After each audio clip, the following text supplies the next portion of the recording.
La montura espectral del cacique Pluma Larga. Un apache sin caballo, si caben símiles para hacer más significativa la expresión, hubiera sido, en tiempos modernos, algo así como un aviador sin avión,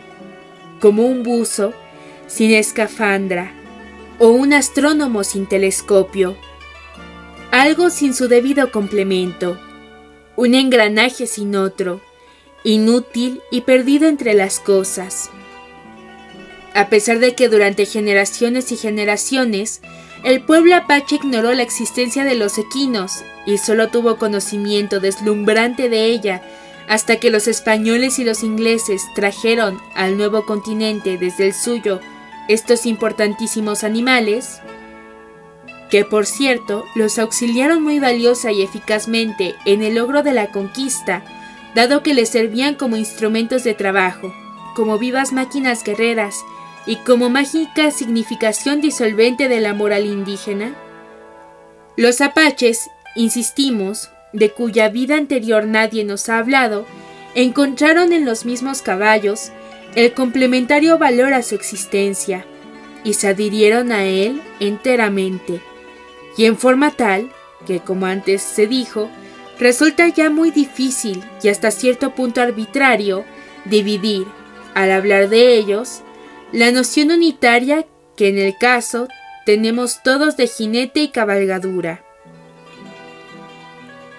Muy largo y complicado debe haber sido el proceso emocional de tal acoplamiento y de tan sorprendente simbiosis humano-caballo. Podemos imaginarnos el sobrecogimiento aterrorizado de los primeros de estos indígenas que vieron y sintieron avanzar sobre ellos la incontrastable violencia de un galope arrasante. También nos es posible la comprensión de los sentimientos de estos hombres al poder contemplar ya en reposo a los nobles cuadrúpedos, para después, transformando su pánico en curiosidad, lograr poco a poco ir acercándose a tocarlos, estudiando sus formas y su temperamento, hasta sentir plenamente sobre ellos la identidad de sus impulsos y su completo dominio. No es poco tentador la temática para abordar fantasías y revivir antiguas historias. Por lo mismo, remoto sucedido, relacionado con lo que hoy consideraríamos el periodo de formación de la clásica personalidad del pueblo apache y que circula desde hace más de un par de siglos por las montañas y las praderas tantas veces cruzadas por las correrías de dicho pueblo. Debemos apuntar inicialmente que acostumbraban los destacamientos de soldados hispanos el uso de terrenos sin adaptación especial, como corrales, aprovechando la primitiva disposición de algunos sitios para mantener encerrados a sus corceles, principalmente en las cañadas y otros acondicionamientos naturales del terreno. Pues bien, cuéntase que durante una tormenta las lluvias fueron muy abundantes y el agua subió de nivel considerablemente en la tierra hasta llegar a una rinconda, en la que tenían instalación numerosas monturas de los españoles. Dícese también que el líquido acumulado rompió los débiles obstáculos del cierre y que los animales salieron en estampida hacia los llanos prometedores de libertad y de pasto exuberante. Con el tiempo, estos animales se distribuyeron gradualmente por muchas regiones de América. Algunos de ellos fueron los primeros que capturaron y aprendieron a montar por estas regiones los indios ópatas, los seris, los apaches y otras tribus que entonces poblaban, abundantes, el norte de nuestra patria en general, pero particularmente lo que es ahora Chihuahua. Derivada de lo anterior, la proliferación de numerosas y preciosas manadas de caballos, yeguas y potrillos en salvaje libertad fue un botín tentador,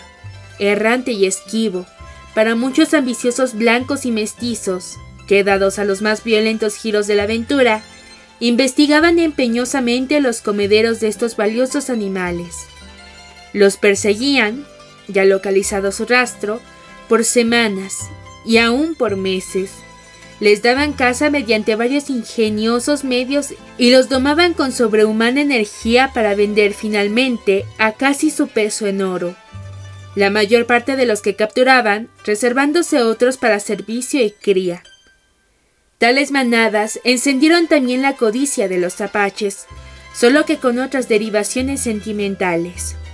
Estos no pretendían la posesión de los nobles cuadrúpedos con ambiciones comerciales o de utilidad doméstica. Anhelaban poseer la velocidad, la fortaleza y el templado brío de las hermosas bestias, con una especie de pasión sagrada, como preciosos objetos de su propia integración vital. El caso era que el jefe Pluma Larga pasaba grata y convenientemente sus jóvenes días al mando de una comunidad de indios guileños, en una comarca pródiga, estratégicamente guardada de asaltos enemigos por favorables accidentes del terreno. En las tiendas de los suyos había siempre en existencia algo más de lo indispensable, y el resultado de las expediciones que frecuentemente emprendía al frente de ellos contra las poblaciones coloniales era cada vez mejor y también menos fatigoso.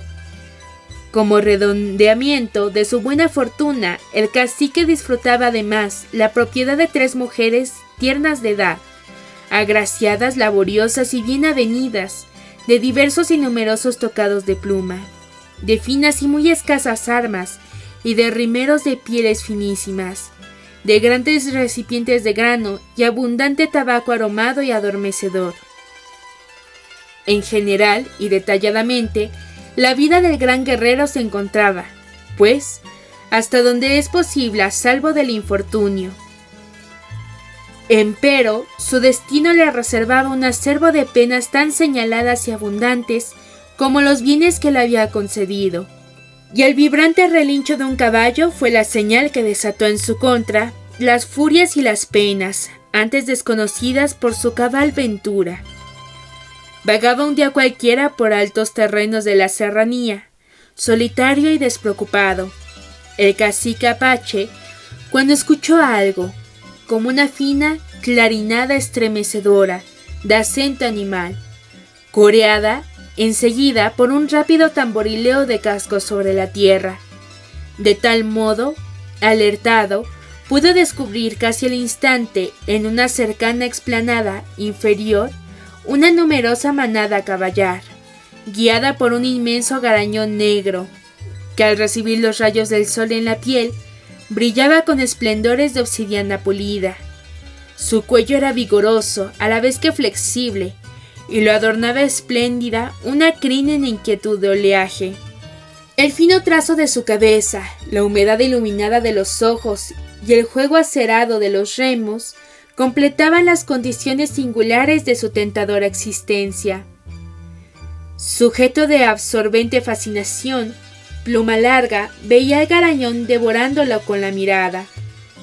Sentía de golpe que todas las propiedades y las ventajas por él conocidas eran poca cosa, comparadas al caro valor representado en aquella bestia magnífica, y anheló profunda y apasionadamente su posesión. Solo que entregado a tales impresiones, al apoyarse en cuidado un pie al borde de la eminiscencia que le servía de observatorio, echó a rodar un trozo de piedra, y la manada, como recorrida por una descarga eléctrica, se lanzó en estampida, opuestamente a la dirección del ruido escuchado, perdiéndose entre relinchos de polvo a los pocos instantes, rumbo de una curva favorable al rápido descenso de la meseta en que se encontraba, dejando en emotivo desconcierto al casual observador. Volvió éste a su campamento después de haber perdido el atrayente espectáculo, y convocó a media docena de los más hábiles y arrojados de sus guerreros, para ordenarles que se dispusieran a salir en su compañía al día siguiente, a fin de dar caza a la manada. Les habló, para estimular su entusiasmo, de lo que significaría para la tribu contar con suficientes y eficaces monturas, ponderándoles los notables progresos que habían logrado ya con las pocas y malas bestias que tenían. Señaló como don magnánimo de los dioses la llegada a sus terrenos comunales de la partida a caballar, y de su deber de aprovecharla y no permitirle escapar. Máxime que su hermosura y su fuerza resultaban nada comunes. La ligereza y el poder ofensivo que dispondrían con la posesión que iban a lograr, les precisó luego, compensaba las penalidades y los riesgos por vencer, exhortándolos, por último, a preparar debidamente los lazos, las redes y demás objetos requeridos para la captura y el buen desenvolvimiento de la expedición en general. Entraron al primer día de marcha, cuando salían los primeros rayos del sol, animosos y confiados, iniciando sus pesquisas desde el sitio donde el jefe había realizado su inquietante descubrimiento el día anterior. Las huellas del topel, numerosas y bien marcadas, descendían bordeando promontorios hacia los bajos terrenos de un afluente del Gila, hasta que les fue posible llegar mediante 4 y 5 horas de presurosa marcha. Allí, recorriendo el área en cruzadas direcciones, localizaron un echadero reciente y boñigas frescas a la orilla del río, en cuyas playas pedregosas se internaban las marcas de los cascos, aguas arriba, enfilando hacia la boca de una ondeada contigua. En tales comprobaciones, los alcanzó la noche sin que pudiera ver siquiera de lejos la caballada, pero alimentando creciente esperanza por las continuas señales de proximidad advertidas. Cuando la oscuridad les impidió la observación que sostenían, acamparon, hicieron una fogata, repararon sus fuerzas con alimentos, sueño y bebida,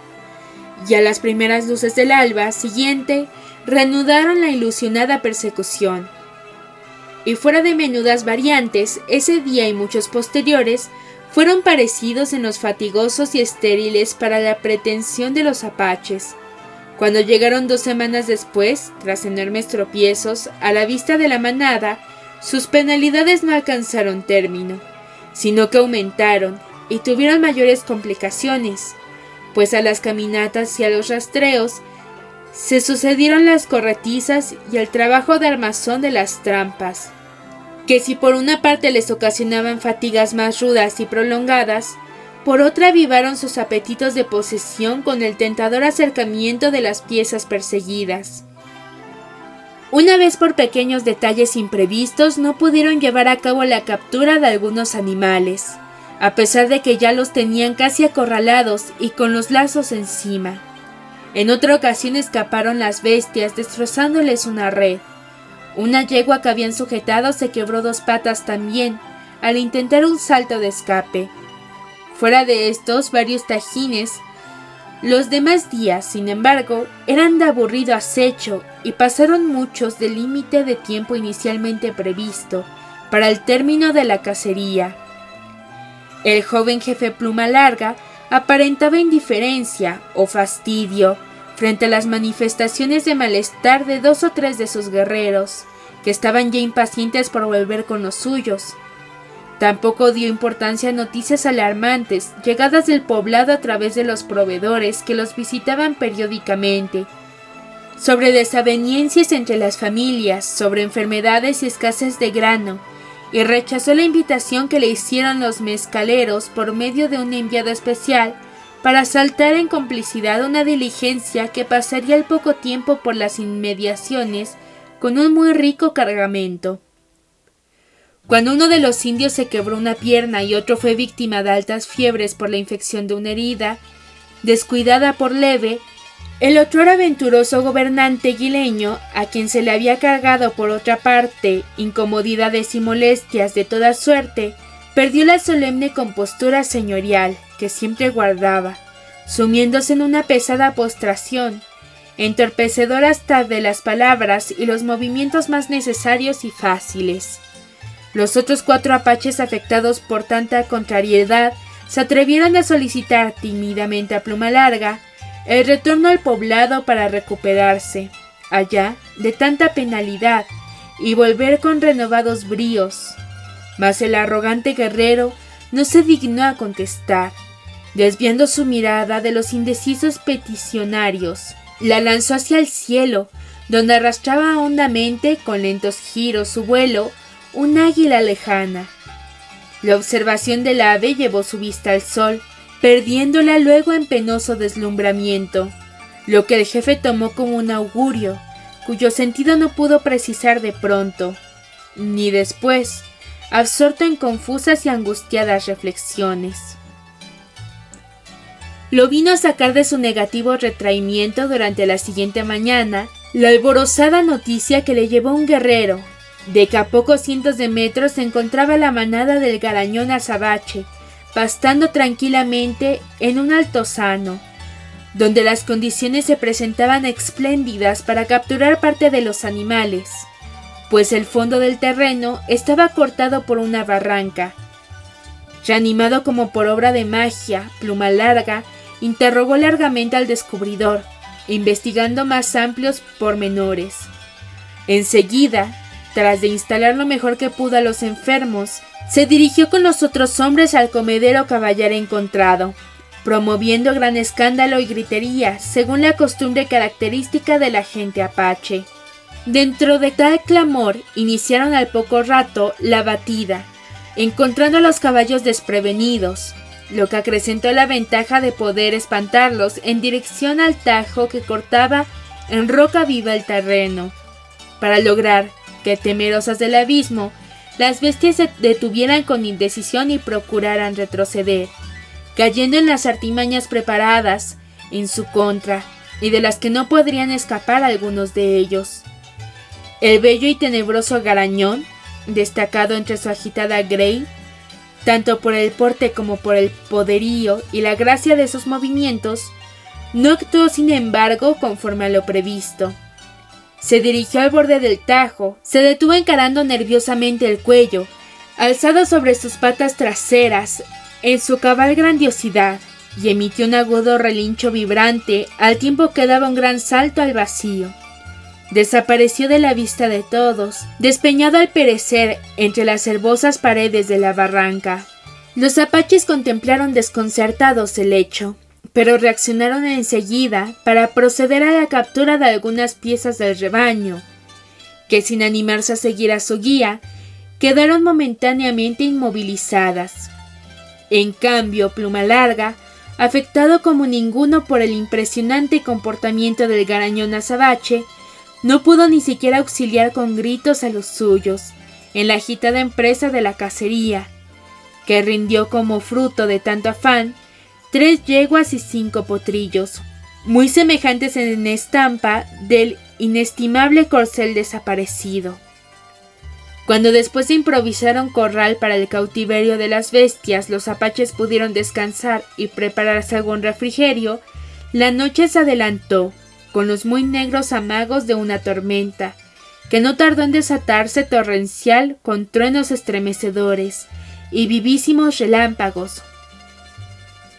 El jefe apache, intensamente conturbado, permaneció en reposo dentro de su tienda mientras la tempestad se descargaba. Pero de pronto, un espantoso estruendo que parecía no venir del cielo, como la lluvia y los rayos, sino de las profundas entrañas de la tierra, lo sacó de su inercia y lo hizo salir a la intemperie, donde empezó a llamar a grandes voces a sus guerreros, que dormidos pesadamente por el cansancio de la jornada, tal vez, no dieron señal ninguna de escucharlo, por lo que sin su compañía se introdujo en la oscuridad y en el chubasco. No avanzó muchos pasos sin darse cuenta de que el estruendo aumentaba, cimbrando el suelo, y de que los caballos presos relinchaban al unísono y pateaban las trancas del corral recién fabricado. Para su mayor desconcierto le faltaba descubrir, como lo hizo aterrorizado enseguida, que el garañón que él creía muerto estaba allí, con el resto de la manada, auxiliando a los cautivos en la destrucción de la cerca, que se consumó en tanto Pluma Larga se daba apenas cuenta de las cosas. No pudo después sino correr desaforadamente, porque todas las bestias juntas avanzaron en aplastante tropel hacia donde él caminaba. La sentía muy cerca, detrás. Cambió de dirección y perdió más terreno, La sangre se le agalopaba en la respiración, con el temor de ser triturado de un momento a otro bajo el avance de los caballos. Sentía ya la inminencia de los resoplidos y el batir de los cascos perseguidores, que destrozarían su ser, cuando cerrando los ojos invocó al Gran Espíritu para que lo librara de muerte tan horrenda. Y éste debe haber escuchado la febrosa demanda, porque las patas de las bestias no llegaron a tocar siquiera el cuerpo del apache, que antes se derrumbó en el abismo, a donde su desorientada carrera, entre la oscuridad y la lluvia, lo habían conducido. No se dieron cuenta los guerreros del violento fin de su jefe, huyendo cada uno como pudo del asalto equino. Por la mañana, cuando pudieron reunirse, desencajados, temblorosos y calados hasta los huesos todavía, buscaron afanosamente a Pluma Larga por los contornos, naturalmente sin resultado. Luego, deliberando sobre la explicación que darían al regresar al poblado en torno de la desaparición de Pluma Larga, pusieron en claro que la convicción de todos era la de que el gran Garañón encarnaba al demonio, al espíritu del mal, que del infierno había salido, tomando la figura del caballo, primeramente precipitando al abismo, para venir a raptar de este mundo al cacique y conducirlo a todo galope por las praderas de ultratumba, donde vagaría eternamente su ánima huérfana de paz. Nadie pudo encontrar mejor versión del asunto. Los restos del otrora próspero y respetado jefe guileño no pudieron jamás ser descubiertos por los suyos, que se afirmaron así en la leyenda de su diabólico rapto en cuerpo y alma al otro mundo. Su pasión desorbitada por los caballos fue el único dato que de él recogió la memoria de los apaches. Allí vive aún generando amor, admiración emuladora y religiosidad sobrecogida. Incluso aún se dice que quienes transitan por esos parajes pueden ver en las noches de luna llena la figura fantasmal del jefe apache, que hipnotizado por la belleza del Garañón,